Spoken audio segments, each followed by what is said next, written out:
A lot of Americans wanting the feds to rein in spending. So what is in the plan? Here to break it down, a member of the House Budget Committee, Virginia Congressman Bob Good. Congressman, thank you for this. The legislation would raise the debt limit by $1.5 trillion. But what does it do to rein in spending? And we're going to be showing some graphics here for our audience to kind of help break this down. But what's in the plan? This is really historic legislation coming out of the House. We haven't cut to this level in the history of the country, $5 trillion nearly in long-term spending cuts, about $1 trillion up front in year one in spending cuts. As you know, we are rescinding Biden's student loan transfer scheme, which is about $500 billion in and of itself. Hundreds of billions of dollars of harmful, not just wasteful and reckless, but actually harmful climate, environmental extreme policies out of his inflation increase bill. We're rescinding the IRS expansion, which is another nearly $100 billion, plus about nearly $100 billion in unspent COVID funds. But it goes back to, takes our spending back to pre-COVID levels. Most Americans recognize that the budget that pre-COVID was the largest in the history of the country was sufficient to fund a government that has $32 trillion in national debt. We shouldn't be borrowing and spending recklessly like we've been doing under this administration. Never in the history of the country, $10 trillion in new spending in the first 2 years of administration. But in addition to that, we're going to reinstate, as you said, work requirements, which will help reignite our economy and save tens of billions of dollars more. Speaker McCarthy dared Senate Majority Leader Chuck Schumer to do better than the Republican plan. Listen to this. Senator Schumer, if he thinks he's got a plan, put it on the floor. See if you can pass it, and then we can go to conference. Democrats in the Senate have said they're not going to negotiate with the Republicans on this. Biden has said that they are not going to negotiate. The president calling the bill extreme, Congressman. They're on the attack. What's so extreme about this? And as I recall, Joe Biden actually supported work requirements for welfare back in the 1990s. He also has supported in his history as a senator and as a vice president negotiating in order to raise the debt limit.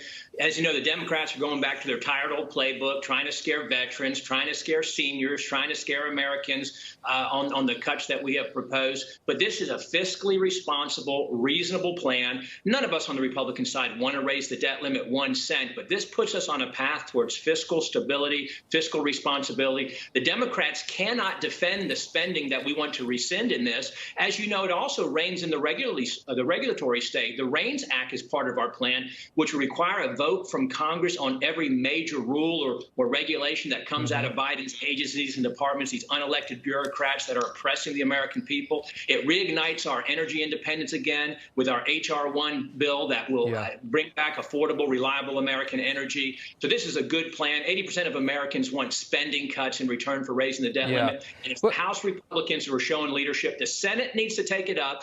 Our allies in the Senate ought to block any piece of legislation on the Senate floor until they pass this bill. McCarthy also called out President Biden, challenging him to agree to talks and chastising him for his inaction on the debt ceiling problem. Listen to this. You said at the very beginning we had to show you a plan, even though the Democrats have shown no plan. Not only did we show you a plan, we're the only ones to pass a plan.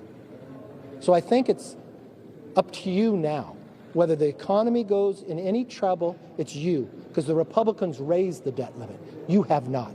Neither has Schumer.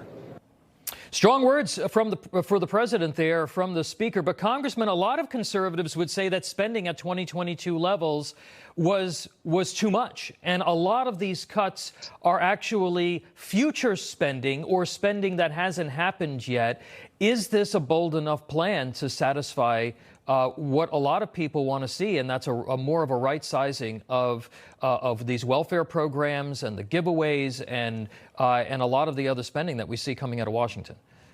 Well, we are spending too much, and this plan is not a perfect plan. It's a major step in the right direction. I would ask any of the critics, tell me when Congress, Republicans or Democrats, have done something this historic to truly cut spending. You can't fix it all, unfortunately, in year one, but this is major reform, major spending cuts. Again, about $1 trillion up front, rescinding the student loan transfer scheme, canceling the IRS expansion, rescinding hundreds of billions of dollars of green climate, environmental extremist policies. Those are real. Those are major. I have a friend on the conservative side in the Senate who thinks that the REINS Act alone would be worth it's raising the debt limit twice what we're raising. And I don't agree with that. Yeah. But the REINS Act itself is a big, big deal. The energy bill is a big deal. All of this is major. It takes a big step. It's not the end, though. We got to attack it further with more precision cuts in the appropriations process this fall. And then we got to use the leverage of the election next year to even cut more when the debt limit may be reached again. Well, Virginia Congressman Bob Good, thank you so much for breaking all that down. We're going to see. This is going to play out now over the next month, month and a half. Appreciate you being here, sir. Thanks for having me.